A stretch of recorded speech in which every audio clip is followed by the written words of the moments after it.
Nicolas Sarkozy est devancé par François Hollande qui obtiendrait 53,5% des intentions de vote. Alors il faut faire attention, certes, la dégradation est d'1,5 point pour François Hollande par rapport à la mesure précédente, mais la mesure précédente date d'une semaine. Donc il ne faut pas simplement voir cette évolution comme un impact direct et unique du débat. Bien sûr, le débat peut avoir un effet sur les électeurs, sur leurs intentions de vote, sur la manière dont ils vont comprendre la façon dont les différents candidats se sont présentés, mais cette évolution de 1,5 point est une évolution assez classique, assez logique, un resserrement entre les deux principaux candidats, et quelque chose qu'on constate de manière assez traditionnelle en fin de campagne. Voilà. Il est bien pour ça.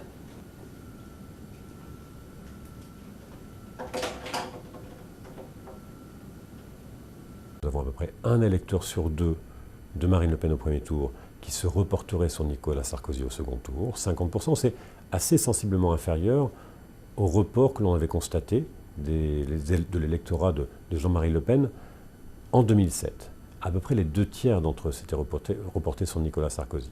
Là, c'est 50%. On a entre 10 et 15% qui se reporteraient sur François Hollande, pour lesquels l'anti-sarkozysme est un élément suffisamment puissant pour aller voter contre Nicolas Sarkozy.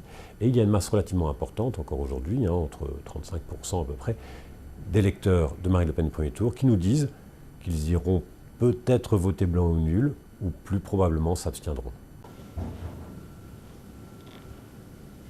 C'est vrai qu'il reste moins de 10% d'électeurs indécis, d'électeurs que ce soit des électeurs qui aujourd'hui se disent plutôt tentés par François Hollande ou d'autres qui se disent plutôt tentés par Nicolas Sarkozy.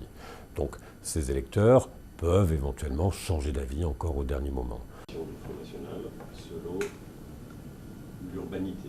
Ça c'est sur les redressements. Voilà, les fameux redressements. Ouais. Mais